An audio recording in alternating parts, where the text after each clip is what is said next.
പുള്ളി ആക്ച്വലി ഒരു ഓഡിയോ ഫയലാണ്, ഒരു ഓഡിയോ ഭ്രാന്തനാണ്. ഈ ഒരു കാസറ്റ് ഡെക്ക് എന്ന് പറഞ്ഞു കഴിഞ്ഞാൽ അടിപൊളി ക്വാളിറ്റിയാണ്. അപ്പോൾ എന്തിനാണ് ഇന്നത്തെ കാലത്ത് അങ്ങനെയൊക്കെ ചെയ്തതെന്ന് വെച്ച് കഴിഞ്ഞാൽ ഇതൊരു തരം വട്ട, പറഞ്ഞിട്ട് കാര്യമില്ല.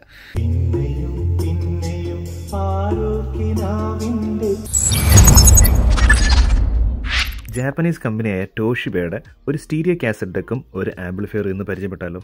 എല്ലാവർക്കും പുതിയൊരു വീഡിയോയിലേക്ക് സ്വാഗതം. അങ്ങനെ കാനഡയിലെത്തിയതിനു ശേഷം നമ്മൾ റിവ്യൂ ചെയ്യുന്ന 5ാമത്തെ ഒരു വിൻറ്റേജ് സ്റ്റീരിയോ സെറ്റാണ് ഈ പറയുന്ന ടോഷിബയുടെ ഈ ഒരു മോഡൽ PC-G22, അതേപോലെ തന്നെ മോഡൽ SBM22.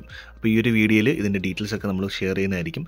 അപ്പോൾ ഇപ്പോൾ തന്നെ നിങ്ങൾക്ക് ഇങ്ങനെയുള്ള വീഡിയോസ് കാണാൻ താല്പര്യമുണ്ടെങ്കിൽ തീർച്ചയായിട്ടും നമ്മുടെ ചാനൽ സബ്സ്ക്രൈബ് ചെയ്യുന്ന പ്രതീക്ഷിക്കാം. നാട്ടിലുണ്ടായിരുന്നപ്പോൾ നമ്മൾ ആംപ്ലിഫയർ അസംബ്ലിങ് കാര്യങ്ങളൊക്കെ ഉണ്ടായിരുന്നു, പക്ഷേ ഇപ്പം ഇങ്ങോട്ടേക്ക് മാറിയതിനു ശേഷം നമുക്ക് അസംബ്ലിങ് കാര്യങ്ങളൊന്നുമില്ല. അതുകൊണ്ട് തന്നെ നമ്മൾ പല ബ്രാൻഡിൻ്റെ ക്ലാസ് D ആംപ്ലിഫയറുകളും അതേപോലെ തന്നെ ഇവിടെയുള്ള പല വിൻറ്റേജ് സ്റ്റീരിയോ ആംപ്ലിഫയറുകളും കാസറ്റ് ഡെക്കും മറ്റു ഓഡിയോ ഡിവൈസും മറ്റു ടെക് റിലേറ്റഡ് ആയിട്ടുള്ള ഗാഡ്ജറ്റ്സൊക്കെയാണ് ഈ ഒരു ചാനൽ കൂടെ പരിചയപ്പെടുത്താൻ ഉദ്ദേശിക്കുന്നത്. ഈ ഇരിക്കുന്ന പൈൽ എന്ന് പറയുന്ന ഒരു ബ്രാൻഡിൻ്റെ ഈ ഒരു സ്റ്റീരിയോ ആംപ്ലിഫയർ നമ്മൾ ഓൾറെഡി റിവ്യൂ ചെയ്തിട്ടുണ്ട്. അടിപൊളിയാണ്, അത് VMമീറ്ററൊക്കെ നല്ല രസമാണ് കാണാനായിട്ട്. അപ്പോൾ അതിലേക്കുള്ള ലിങ്ക് കൂടെ ഞാൻ ഈ കാർഡിൽ ആഡ് ചെയ്യുന്നുണ്ട്, താല്പര്യമുള്ളവർക്ക് അതും ചെക്കൗട്ട് ചെയ്യാം. അത് മാത്രമല്ല പല ബ്രാൻഡിൻ്റെയും നമ്മൾ ചെയ്തിട്ടുണ്ട്, ചാനലൊന്ന് ചെക്കൗട്ട് ചെയ്ത് നിങ്ങൾക്ക് കാണാവുന്നതാണ്. അപ്പോൾ ഈ ഒരു വീഡിയോ ഒരുപാട് ലെങ്തി ആവാതിരിക്കാൻ വേണ്ടിയിട്ട് ഇതിലിപ്പോൾ നമുക്ക് കാസറ്റ് ഡെക്കും അതുപോലെ തന്നെ ആംപ്ലിഫയർ ഉണ്ടല്ലോ. അപ്പം ഇന്ന് ഈ ഒരു വീഡിയോയിൽ നമുക്ക് ഈ ഒരു കാസറ്റ് ഡെക്ക് ആയിരിക്കും ചെയ്യുന്നത്. വളരെ പെട്ടെന്ന് തന്നെ ചെയ്തു തീർക്കാം. അടുത്ത ആഴ്ച വരുന്ന വീഡിയോയിൽ നമുക്ക് ഈ ഒരു ആംപ്ലിഫയറിനെ പറ്റി ഡീറ്റെയിലായിട്ട് പറയാം. അപ്പോൾ ഈ ഒരു കാസറ്റ് ഡെക്ക് എന്ന് പറഞ്ഞു കഴിഞ്ഞാൽ അടിപൊളി ക്വാളിറ്റിയാണ്. നമ്മുടെ ഇൻസ്റ്റാ പേജും ഫേസ്ബുക്ക് പേജൊക്കെ ഫോളോ ചെയ്യുന്നവരാണെങ്കിൽ ഓൾറെഡി നമ്മുടെ ചാനലിൽ ആ ഒരു പേജിൽ ഇതിൻ്റെ ടെസ്റ്റിംഗ് വീഡിയോസൊക്കെ ഇട്ടിട്ടുണ്ട്. നല്ല ഓഡിയോ ക്വാളിറ്റിയാണ്. അതായത് എസ്പെഷ്യലി ഈ ഒരു ലോക്കൽ കാസറ്റ് ഇപ്പോൾ നോക്കുകയാണെങ്കിൽ ഇതൊരു ലോക്കൽ കാസറ്റാണ്, അതിൽ റെക്കോർഡ് ചെയ്തിട്ട് പോലും ഇതിൻ്റെ ഓഡിയോ ക്വാളിറ്റി അപാരമാണ്. അപ്പോൾ ഇതൊരു വിൻറ്റേജ് ഡിവൈസ് ആയതുകൊണ്ട് നമ്മൾ പുതിയതായിട്ടല്ല വാങ്ങിച്ചത്, കണ്ടാൽ അത്യാവശ്യം വൃത്തിയായിട്ട് നീറ്റായിട്ട് ഇരിക്കുന്നുണ്ടെങ്കിൽ പോലും. അപ്പോൾ അതിലേക്ക് ഞാൻ വരാം, അതുകൊണ്ടാണ് ഈ ഒരു ഭാഗം ഷൂട്ട് ചെയ്യുന്നത് കേട്ടോ. അപ്പോൾ ഇത് ഞാൻ ഫേസ്ബുക്ക് മാർക്കറ്റ് പ്ലേസ് വഴിയാണ് വാങ്ങിച്ചിട്ടുള്ളത്. അപ്പോൾ ഇങ്ങനെയുള്ള വീഡിയോസ് നമ്മുടെ ചാനലിൽ കണ്ടിട്ടുള്ളവർക്കറിയാം. നമ്മളൊന്നെങ്കിൽ വാല്യൂ വില്ലേജ് എന്ന് പറയുന്നൊരു ഷോപ്പ് അല്ലെങ്കിൽ ത്രിഫ്റ്റ് സ്റ്റോർ, ഇതൊക്കെ യൂസ്ഡ് പ്രൊഡക്ട്സ് വിൽക്കുന്ന ഷോപ്പാണ് കേട്ടോ. അവിടെ നിന്നാണ് നമ്മൾ ഇങ്ങനെയുള്ള ഡിവൈസ് വാങ്ങിക്കുക. അല്ലെങ്കിൽ ഫേസ്ബുക്ക് മാർക്കറ്റ് പ്ലേസ് വഴിയാണ് വാങ്ങിക്കുന്നത്. ഈ ഇരിക്കുന്ന പൈലിൻ്റെ ആംപ്ലിഫയർ ആണെങ്കിലും നമ്മുടെ ഈ പറയുന്ന 3-way ബോക്സ് ആണെങ്കിലും എല്ലാം നമ്മൾ മാർക്കറ്റ് പ്ലേസ് വഴിയാണ് വാങ്ങിക്കുന്നത്. അപ്പോൾ ഇത് വാങ്ങിച്ച കഥ പറയുകയാണെങ്കിൽ കഥയായിട്ടൊന്നും ഇല്ല, പക്ഷേ ഇൻട്രസ്റ്റിംഗ് ആയിട്ട് തോന്നി, അതുകൊണ്ടാണ് ഞാൻ ഈ ഒരു വീഡിയോയിൽ ഉൾപ്പെടുത്തുന്നത്. അപ്പം ഫേസ്ബുക്ക് മാർക്കറ്റ് പ്ലേസിൽ ഞാൻ മെസ്സേജ് അയച്ചു. അപ്പോൾ ഒരു ലേഡിയാണ് ഇത് വിൽക്കാനായിട്ട് ഇട്ടിട്ടുള്ളത്. അപ്പം പുള്ളിക്കാരി പറഞ്ഞു പുള്ളിക്കാരുടെ ഹസ്ബൻഡാണ് ഇത് ഇങ്ങനെയുള്ള കാര്യങ്ങളൊക്കെ ചെയ്യുന്നത്. പുള്ളിക്കാരൻ്റെ ഫേസ്ബുക്ക് ഇല്ലാത്തത് കൊണ്ട് പുള്ളിക്കാരി ഇത് സെയിൽ ചെയ്യുന്നു മാത്രം. അപ്പോൾ അഡ്രസ്സ് അയച്ചു തന്നു, അവിടെ ചെല്ലുക, ഗാരേജിൽ ബെല്ലടിക്കുക, പുള്ളിക്കാരൻ ഗാരേജിൽ നിന്ന് ഈ സാധനം എടുത്ത് തരും, പേ ചെയ്യുക, പോവുക. ഇതാണ് കഥ. അങ്ങനെ ഞാൻ ജോലി കഴിഞ്ഞ് വൈകുന്നേരം നേരെ അങ്ങോട്ടേക്ക് ബസ് കയറിപ്പോയി. കുറച്ച് ദൂരം ഉണ്ടായിരുന്നു, എങ്കിലും കുഴപ്പമില്ല. അങ്ങനെ നടന്ന ഒരു വിധത്തിൽ നമ്മൾ ആ ലൊക്കേഷനിലെത്തി. ഗാരേജിൻ്റെ ബെല്ലടിച്ചു. ഗാരേജ് തുറന്ന് വന്നപ്പോഴാണ് ആക്ച്വലി ഞാൻ ഞെട്ടിപ്പോയത്. കാരണം ഓൾറെഡി പുള്ളി ഈ ഒരു സെറ്റ് കണക്ട് ചെയ്ത് സ്പീക്കറിൽ കണക്ട് ചെയ്ത് വെച്ചിട്ടുണ്ട് നമുക്ക് ടെസ്റ്റ് ചെയ്ത് കേൾപ്പിക്കാൻ വേണ്ടിയിട്ട്. പക്ഷേ ഗാരേജ് തുറന്ന് നോക്കിയപ്പോഴത്തേന് ആക്ച്വലി അത് പുള്ളിയുടെ വർക്ക് സ്പേസ് ആണ്. പുള്ളി വണ്ടി ഇടാൻ വേണ്ടിയിട്ടല്ല ഇത് ഉപയോഗിക്കുന്നത്, പുള്ളിയുടെ വർക്ക് ഏരിയ ആണ് അതെന്ന് പറയുന്നത്, ഗാരേജ് എന്ന് പറയുന്നത്. പുള്ളി ആക്ച്വലി ഒരു ഓഡിയോ ഫയലാണ്, ഒരു ഓഡിയോ ഭ്രാന്തനാണ്. അപ്പോൾ ഏകദേശം 1.5 വർഷമായി ഞാനിവിടെ കാനഡയിൽ എത്തിയിട്ട് ആദ്യമായിട്ടാണ് നമുക്ക് ഇഷ്ടമുള്ള രീതിയിലുള്ള കാര്യങ്ങളൊക്കെ ചെയ്യുന്ന ഒരാളെ ഞാൻ കണ്ടത്. അപ്പോൾ ഞാൻ ഭയങ്കരമായിട്ട് എക്സൈറ്റഡ് ആയി.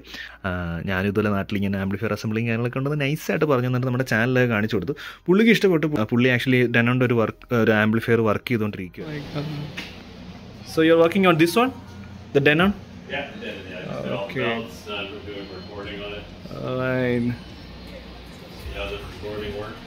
ഓക്കെ. പുള്ളി തന്നെ റീസ്റ്റോർ അല്ലെങ്കിൽ റിപ്പയർ ചെയ്ത് സെറ്റ് ചെയ്തെടുത്തൊരു ഡിവൈസാണ്. അപ്പോൾ അതാണ് ഞാൻ പറഞ്ഞത്, ഇത് അത്യാവശ്യം പഴക്കമുള്ളൊരു ഡിവൈസ് ആണെങ്കിൽ പോലും നീറ്റ് ആൻഡ് ക്ലീൻ ആയിട്ട് വർക്കിങ്ങും വിഷ്വലി നമുക്ക് തോന്നുന്നത് പുള്ളി പക്ക സർവീസ് ചെയ്ത് മേ ബി റീക്യാപ്പിംഗ് ചെയ്തിട്ടുണ്ടായിരിക്കാം, കോമ്പോണൻസ് റീപ്ലേസ് ചെയ്തിട്ടുണ്ടായിരിക്കാം, എന്തായാലും നല്ല വൃത്തിയാക്കി വെച്ചിട്ടുണ്ട്. ഓൾ റൈറ്റ്, ഇനി നമുക്ക് ഈ ഒരു സ്റ്റീരിയോ കാസറ്റ് ഡെക്കിൻ്റെ ഡീറ്റെയിൽ റിവ്യൂയിലേക്ക് നോക്കാം. അപ്പോൾ ആദ്യം തന്നെ പറയും ഇതൊരു പ്രീ ആംപ്ലിഫയർ സെക്ഷനാണ്. അപ്പോൾ ഈ ഒരു ഫീൽഡിൽ നിൽക്കുന്നവർക്ക് അല്ലെങ്കിൽ ഇതൊക്കെ ഫോളോ ചെയ്യുന്നവർക്ക് അറിയാം ഇതൊരു പ്രീ ആംപ്ലിഫയർ സെക്ഷൻ മാത്രമാണ്. അപ്പോൾ ഇത് മാത്രമാണെങ്കിൽ നമുക്ക് പാട്ട് കേൾക്കാൻ കഴിയില്ല. ഇതിൽ നിന്നും ലൈൻ ഔട്ട് എടുത്ത് മറ്റൊരു ആംപ്ലിഫയറിലേക്ക് കണക്ട് ചെയ്താൽ മാത്രമേ നമുക്ക് പാട്ട് കേൾക്കാണ്ട് കഴിയുള്ളൂ. ഇത് വളരെ വെയിറ്റ് കുറഞ്ഞ, കാരണം ഇതിനകത്ത് ആ ബോർഡും ചെറിയൊരു ട്രാൻസ്ഫോമറും പിന്നെ ഇതിൻ്റെ മെക്കാനിസവും ബാക്കി കാര്യങ്ങളൊക്കെയാണ് വന്നിട്ടുള്ളത്. അപ്പോൾ എന്തായാലും നമുക്ക് ഡീറ്റെയിൽസിലേക്ക് പോകാം. ഈ ഒരു സൈഡിലേക്ക് നോക്കുകയാണെങ്കിൽ നമുക്ക് ടോഷിബയുടെ ബ്രാൻഡിങ് കാണാനായിട്ട് കഴിയുന്നുണ്ട്. ഗോൾഡൻ കളറിലാണ് കൊടുത്തിട്ടുള്ളത്. അപ്പോൾ ഇതിനകത്തുള്ള ബാഡ്ജിങ് കാര്യങ്ങളെല്ലാം ലേബലിംഗ് എല്ലാം ഗോൾഡൻ കളറിലാണ് കൊടുത്തിട്ടുള്ളത്.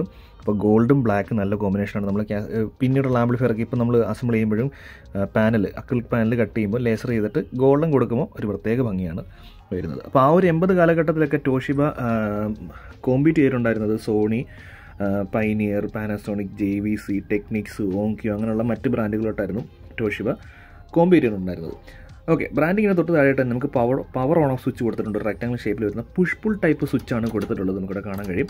അധികം വാട്ട്സ് ഒന്നും എടുക്കുന്നൊന്നുമല്ല, ഒരു 0.05 വാട്ട്സ് മാത്രമേ എടുക്കാൻ ചാൻസ് ഉള്ളൂ. കാരണം ഇതിനകത്ത് അങ്ങനെ അത് ലോഡ് വരുന്നില്ല. കാരണം പറഞ്ഞല്ലോ, ഇന്നത്തെ ആംപ്ലിഫയർ സെക്ഷൻ ഇല്ലാത്തതുകൊണ്ട് തന്നെ വളരെ വോൾട്ടേജ് കുറഞ്ഞ ഏകദേശം 12 വോൾട്ട്, ഒരു 1/2 ആംപിയറോ ഒക്കെ ആയിരിക്കാം വരാൻ ചാൻസ് ഉള്ളത്. എന്തായാലും നമ്മളിതിൻ്റെ ഇൻറ്റീരിയർ അഴിച്ച് നോക്കുന്നുണ്ട്. അപ്പോൾ നമുക്ക് നോക്കാം എത്ര വോൾട്ട് ട്രാൻസ്ഫോമർ ആണെന്നുള്ളത് നോക്കാൻ പറ്റും.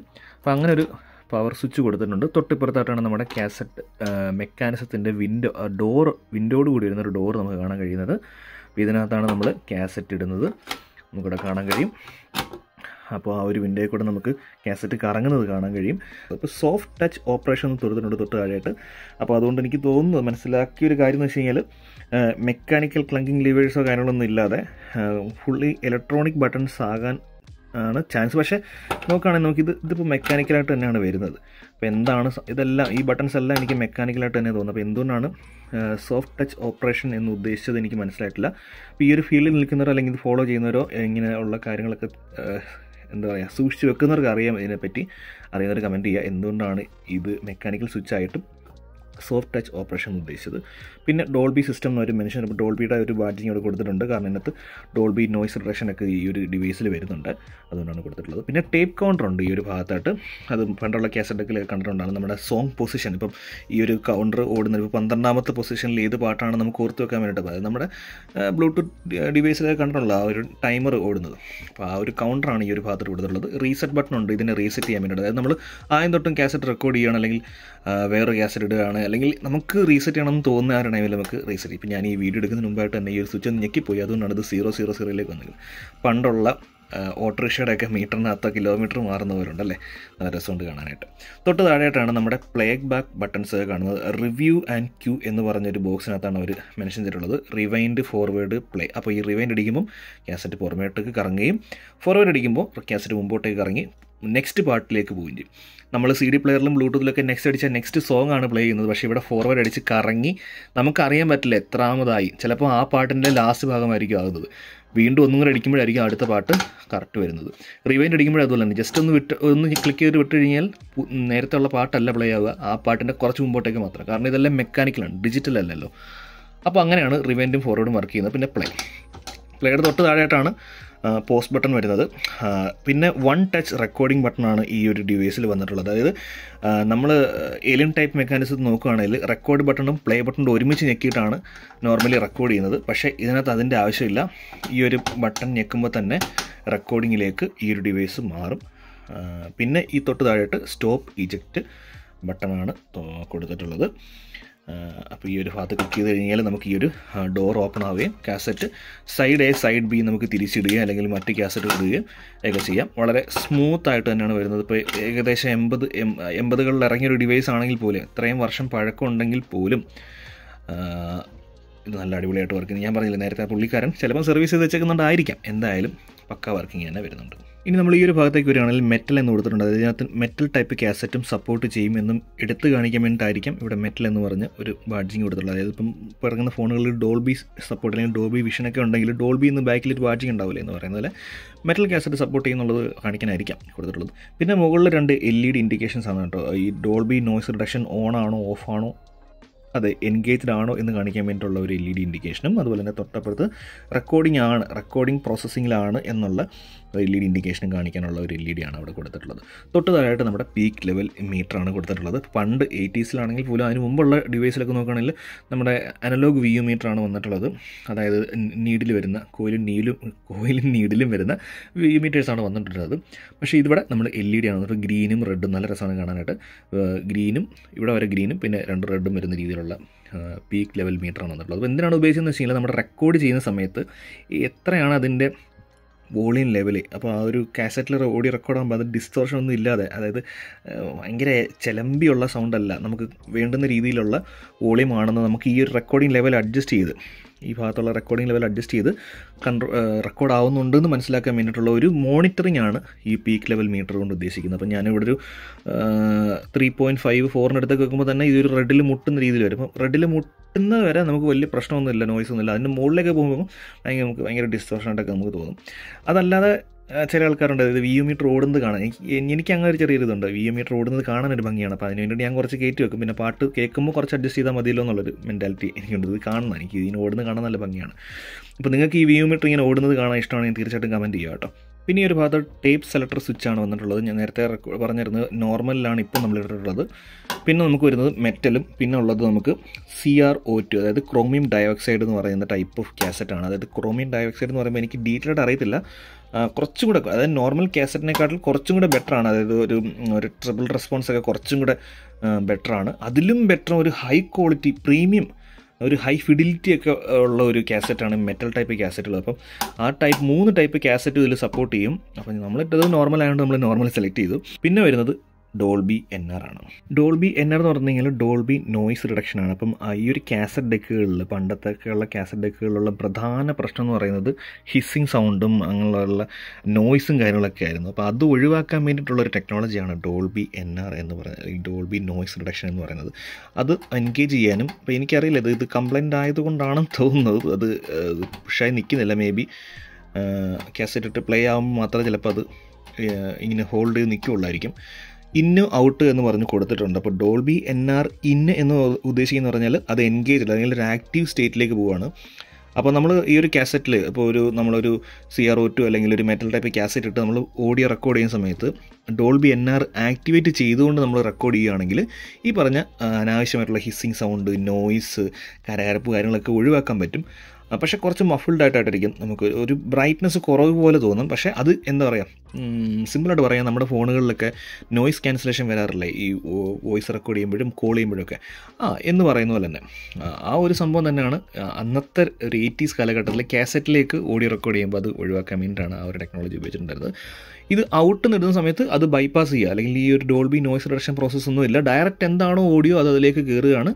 പക്ഷേ ഇൻ ബിറ്റ്വീൻ നമുക്ക് ഈ പറഞ്ഞ ഈ ഒരു ഡിസ്റ്റോർഷൻ, ഒരു നോയ്സും ഹിസ്സിങ് സൗണ്ടും ഒക്കെ ഇതിൻ്റെ കൂടെ കയറിപ്പോവും എന്നുള്ളതാണ് ഇത് ഓഫ് ആക്കി ഇടുമ്പോൾ നമുക്ക് കാണാനായിട്ട് കഴിയുന്നത്. ഇതും ഞാൻ റിസർച്ച് ചെയ്തപ്പോൾ കിട്ടിയ ഇൻഫർമേഷനാണ്.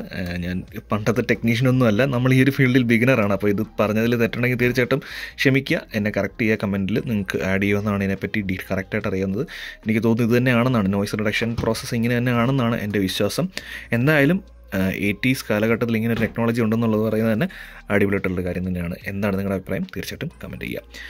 ഇനി ലാസ്റ്റ് ഈ ഒരു ഭാഗത്ത് നമുക്ക് റെക്കോർഡിംഗ് ലെവലാണ് വന്നിട്ടുള്ളത്, നമുക്കിവിടെ കാണാൻ കഴിയും. അത് നോർമലി നമുക്ക് മനസ്സിലാക്കുന്ന ഒരു കാര്യമാണ്. നമ്മളൊരു ഓഡിയോ റെക്കോർഡ് ചെയ്യുന്ന സമയത്ത് ഈവൻ നമ്മൾ മൈക്ക് വഴി ഒരു ട്രാക്ക് റെക്കോർഡ് ചെയ്യുകയാണെങ്കിൽ പോലും അതിൻ്റെ റെക്കോർഡിംഗ് ലെവൽ ഒരു കോമൺ ആയിട്ട് അതിൻ്റെ സ്റ്റീരിയോ ലെഫ്റ്റ് റൈറ്റ് എല്ലാം കൂടി ഒരുമിച്ച് കൺട്രോൾ ചെയ്ത് റെക്കോർഡ് ചെയ്യാൻ ലെവൽ അഡ്ജസ്റ്റ് ചെയ്യാൻ വേണ്ടിയിട്ടാണ് ഈ റെക്കോർഡിംഗ് ലെവൽ തന്നിട്ടുള്ളത്. ഞാൻ നോർമലി 3.5 അല്ലെങ്കിൽ 4 വെച്ച് റെക്കോർഡ് ചെയ്യുന്നത്.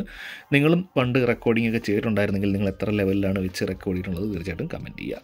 തൊട്ട് താഴെയായിട്ട് റെക്കോർഡിംഗ് ലെവൽ ബാലൻസ് ചെയ്യാൻ വേണ്ടിയിട്ടുള്ള ഒരു ചെറിയ നോബാണ് വന്നിട്ടുള്ളത്. അത് സെൻട്രൽ ഇട്ടെങ്കിൽ നമുക്ക് ടക്ക് എന്ന് പറഞ്ഞാൽ അതവിടെ കിടന്നോളും. അപ്പോൾ അത് ലെഫ്റ്റ് റൈറ്റ് സ്റ്റീരിയോ ആണല്ലോ ഇത്, അപ്പോൾ ആ ഒരു ലെഫ്റ്റ് റൈറ്റ് ബാലൻസിങ് പണ്ടൊക്കെ ഉള്ള ഡിവൈസിൽ ഇപ്പം LA4440 IC ആണെങ്കിലും മറ്റെല്ലാ ഡിവൈസിലും ഒക്കെ നമ്മൾ കണ്ടിട്ടുണ്ട് ലെഫ്റ്റ് റൈറ്റ് ചാനലിൽ ബാലൻസിങ് ഉണ്ടായിരുന്നില്ല. അപ്പോൾ അതിന് വേണ്ടിയിട്ട് നമ്മൾ ബാലൻസ് കൺട്രോൾ ഇടും എന്ന് പറയുന്ന പോലെ തന്നെയാണ് ഇവിടെ ലെഫ്റ്റ് റൈറ്റ് ഒരേപോലെ ആക്കാൻ വേണ്ടിയിട്ടുള്ള കൺട്രോളിങ് വന്നിട്ടുള്ളത്. പിന്നെ റെക്കോർഡ് ചെയ്യാൻ വേണ്ടിയിട്ട് മൈക്ക് നമുക്ക് കണക്ട് ചെയ്യാം. ഒരു 6.35 mm സോക്കറ്റ് കൊടുത്തിട്ടുണ്ട്. നോർമലി ഇങ്ങനെയുള്ള റെക്കോർഡിങ്ങോട് കൂടി വരുന്ന കാസറ്റ് ഡെക്കുകളിലൊക്കെ ഒറ്റ മൈക്ക് ഇൻപുട്ടാണ് വന്നിട്ടുണ്ടായിരുന്നത്, ലെഫ്റ്റും റൈറ്റും അങ്ങനെ സെപ്പറേറ്റ് ഒന്നും ഉണ്ടായിരുന്നില്ല. പക്ഷേ ഇതിൽ ലെഫ്റ്റ് റൈറ്റ് എന്ന് പറഞ്ഞിട്ട് 2 മൈക്ക് കൊടുത്തിട്ടുണ്ട്. അതൊരു അഡ്വാൻറ്റേജ് ആയിട്ട് തന്നെ എനിക്ക് തോന്നുന്നു ഈ ഒരു ഡിവൈസിലായിട്ട് തന്നെ. മനസ്സിലായി, ഇതിൽ മാത്രമൊന്നല്ല, പക്ഷേ ഇതിലുണ്ടെന്നുള്ളത് ഒരു നല്ലൊരു കാര്യം തന്നെയാണ്. പക്ഷെ നമ്മളിപ്പോൾ എന്തായാലും ഇതിനകത്തുനിന്ന് റെക്കോർഡൊന്നും ചെയ്യാൻ പോകുന്നില്ല.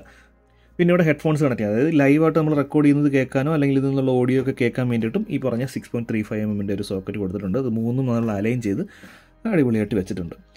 പിന്നെ തൊട്ട് താഴെയായിട്ട് ലാസ്റ്റ് ആൻഡ് ഫൈനലായിട്ട് സ്റ്റീരിയോ കാസറ്റ് ഡെക്ക്, അതിൻ്റെ മോഡൽ അത് വളരെ വൃത്തിയായിട്ട് എന്താണ് ഈ ഡിവൈസ് അതിൻ്റെ മോഡലും കൃത്യമായിട്ട് അവരവിടെ കൊടുത്തിട്ടുണ്ട്. അപ്പോൾ അങ്ങനെയാണ് ടോഷിബയുടെ PCG22 എന്ന് പറയുന്ന സ്റ്റീരിയോ കാസറ്റ് ഡെക്കിൻ്റെ ഫ്രണ്ട് സൈഡ് എന്ന് പറയുന്നത്. ഓൾ റൈറ്റ്, അപ്പോൾ ഈ ഒരു വീഡിയോ അത്യാവശ്യം ലെങ്തി ആയിട്ടുണ്ട്, 15 മിനിറ്റോളം വന്നിട്ടുണ്ട്. അതുകൊണ്ട് ഞാൻ വീഡിയോയുടെ ഈ ഒരു ഭാഗം ഇവിടെ വെച്ച് നിർത്തുകയാണ്. ഇതിൻ്റെ കൂടുതൽ ഡീറ്റെയിൽഡ് വീഡിയോ, അതായത് ഇപ്പം 7 മണിക്കാണ് നമ്മൾ ഈ ഒരു വീഡിയോ അപ്ലോഡ് ചെയ്തിട്ടുള്ളത്, 9 മണിക്ക് തന്നെ ഇതിൻ്റെ ബാക്കി ഭാഗം ഞാൻ അപ്ലോഡ് ചെയ്യുന്നതായിരിക്കും. കാരണം ഇതൊരു ബിഗിനർ അല്ലെങ്കിൽ ഇതുവരെ കാസറ്റൊക്കെ ഉപയോഗിക്കാത്തവർക്ക് വേണ്ടിയിട്ട് കുറച്ച് ഡീറ്റെയിൽഡായിട്ട് പറഞ്ഞു പോയതുകൊണ്ടാണ് അത്യാവശ്യം ലെങ്ത് ഈ ഒരു വീഡിയോയ്ക്ക് വന്നത്. ഇപ്പോൾ ഇതിൻ്റെ ഇൻറ്റേർണൽ സൈഡൊക്കെ കാണിക്കുമ്പോഴും ഇതിൻ്റെ ആ ഒരു നോയ്സ് റിഡക്ഷൻ IC പറ്റിയൊക്കെ പറഞ്ഞു വരുമ്പോൾ ഒരുപാട് ലെങ്തി പോകാൻ ചാൻസ് ഉണ്ട്. അതുകൊണ്ട് അടുത്ത പാർട്ടിൽ അതിനെപ്പറ്റി പറയുക, അതിൻ്റെ ഓഡിയോ ക്വാളിറ്റി ചെക്ക് ചെയ്യുന്ന ഒരു വീഡിയോ ആയിട്ട് 9 മണിക്ക് നമുക്ക് വീണ്ടും കാണാം. അപ്പം ഈ ഒരു വീഡിയോ പറ്റിയുള്ള അഭിപ്രായം തീർച്ചയായിട്ടും കമൻറ്റ് ചെയ്യുന്നു പ്രതീക്ഷിക്കുന്നു. അതുപോലെ നെക്സ്റ്റ് വീഡിയോ കാണാനായിട്ട് തീർച്ചയായിട്ടും നമ്മുടെ ചാനൽ സബ്സ്ക്രൈബ് ചെയ്ത് ബെല്ലൈക്കൺ അമർത്തുമെന്ന് പ്രതീക്ഷിക്കുന്നു. അടുത്ത വീഡിയോയിൽ കാണുന്നവരെ താങ്ക്സ് ഫോർ വാച്ചിങ്.